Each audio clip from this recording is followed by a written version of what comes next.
This is Wonderland. Is that Alice? Alice? It's not Alice. I am Alice. Don't you see the bunny? Come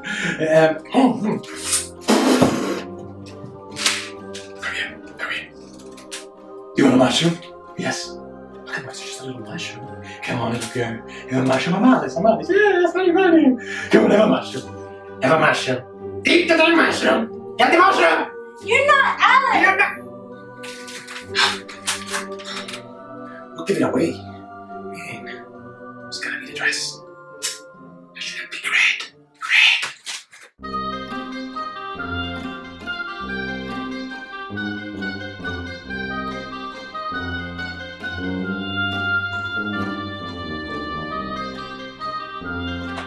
Welcome back to ITeachHerSheWins. Today with us, the co-founder of the show, Mollie Suzanne.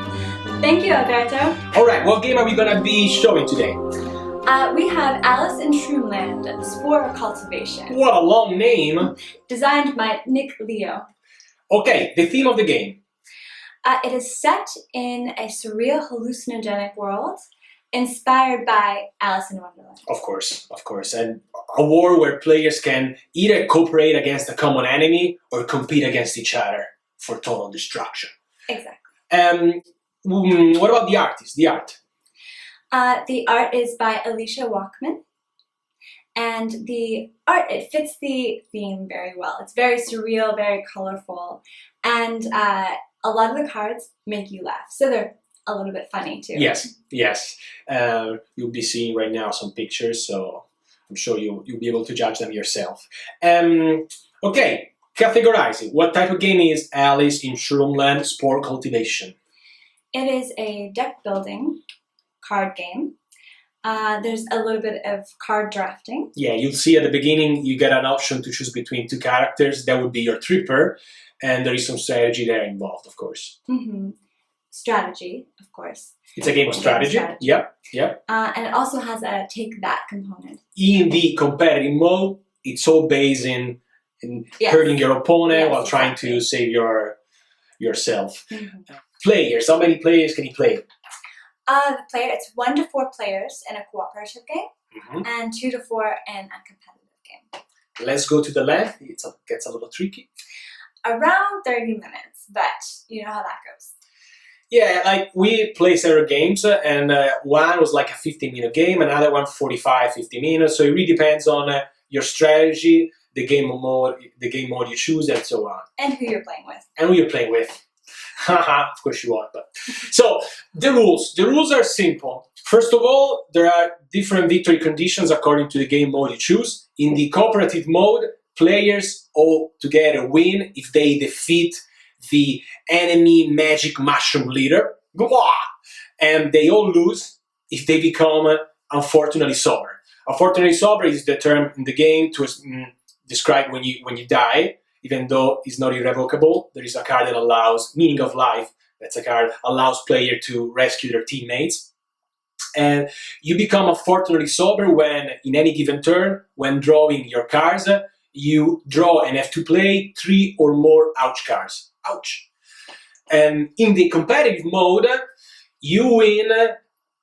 You win if you're the last standing player, the last player who's not sober, who's not unfortunately sober, or if you are the first one to defeat the enemy magic mushroom leader.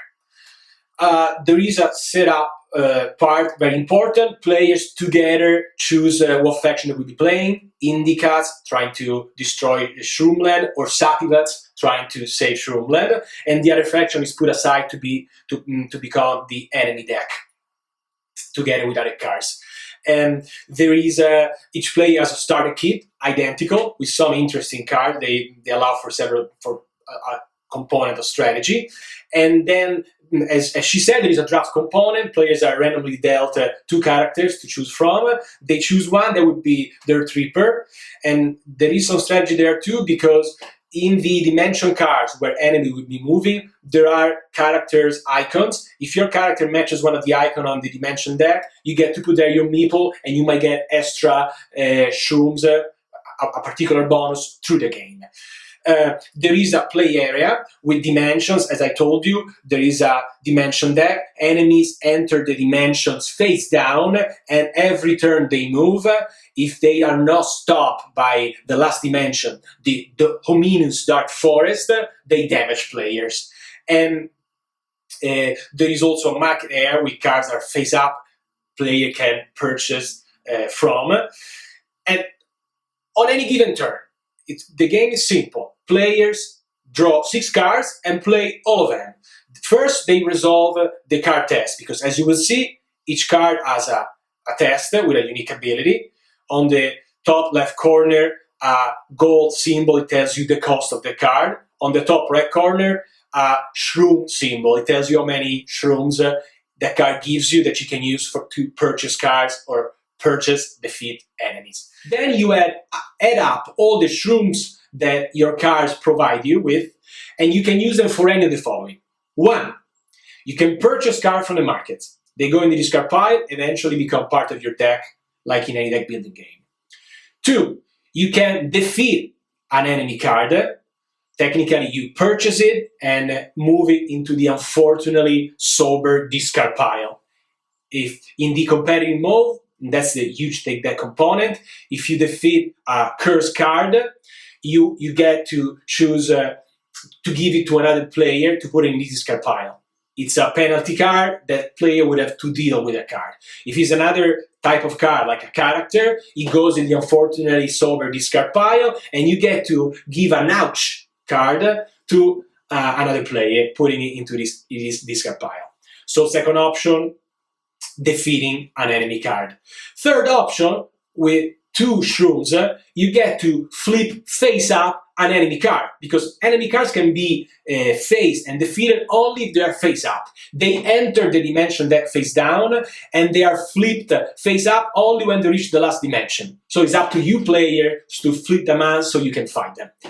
After playing all your cards, you discard them, and if there are any enemy cards in the last dimension, you didn't stop them, so they move, if it's a character, into the unfortunately sober discard pile, and the player whose turn it was gets an ouch card for each card that ended up there. If it's a curse, the player whose turn it was, take it and put it in his discard pile. It's up to you now to deal with that. And then you move the enemy card by 1, put a new one face down, and you replenish any card that you may have acquired from the market. As I told you, there is a chance that you might purchase cards from the market. You can purchase character. If you have purchased a character this turn, if you're playing with Sativats, for instance, you get a chance to swap your tripper, your unique character. By doing so, moving your meeple around the dimensions and taking the original card back in your discard pile so that it becomes an active part of your deck. Those are the rules. Molly, potential pros and cons of this game. Let's give our audience an option to judge this game. Absolutely. Potential pro is there are simple rules, but Clearly, there are a variety of cards. Yes. There are definitely many cards, maybe 2-3 copies of each card, but each card type has unique ability, provides a larger or smaller number of shrooms, so big variety. Yeah, most likely you won't run into the same card during a single game. True. It can happen, of course, but it's unlikely, yeah. Mm-hmm. And another pro is there are several different strategies you can play. Yes, especially in the competitive mode, on any given turn, how do you spend your shrooms? You might acquire a card from the market that helps you thin your deck, helps you get rid of the ouch cards that you already suffered, or give you more shrooms, or you might work on putting face up an enemy card, so then next turn you might get an extra bonus if your meeple is there, or defeating an enemy card before he hurts me. There are many things you can do, clearly. Yes. And obviously there are 2 different modes, the cooperative and competitive mode, which is great. Another potential pro, you can play this game both ways, correct. Any potential cons? Yes, the theme, it's an adult theme. Yes, so. we have anticipated, but clearly the theme has a strong reference to drugs, like mushrooms and cannabis. Certain cards are, even the drawing and the wording clearly refers to drugs, so it's not a... Yeah, exactly, it's not a family game. Not a family game, but the game clearly states so, age 18 and up, so definitely don't, you won't be interested if you don't like the theme, or if you want to play with your young daughter, for instance. Yes. Another con is it's fairly simple. Yes, so it's still a simple game. If you're looking for a game with a huge complexity, I'm drawing a runner, quantum, this is still a fairly light game. Yes, that could also be a pro. That could be a pro, of course. It depends on what you're looking for. I might add, I think that some people might find a con, it takes some table space. Not much, but it takes some table space. You need to set the dimension deck and the dimension cards, the market area, all the decks. As you can see, we kind of scrunched everything together here, and it still takes up quite a lot of space. So you won't be able to play this game on a train. Exactly. So Molly, final question. Similar games?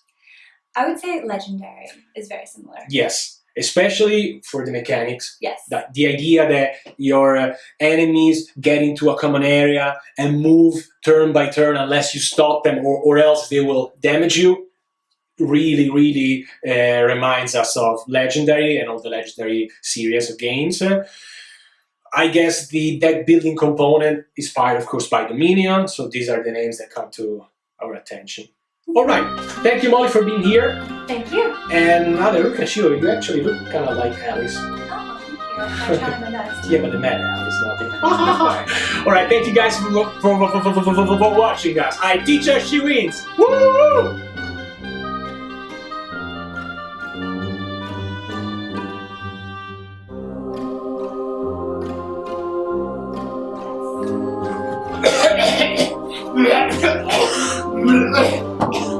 Yes, I'm Alice. Yes, I'm Alice. I don't think you're Alice. Oh,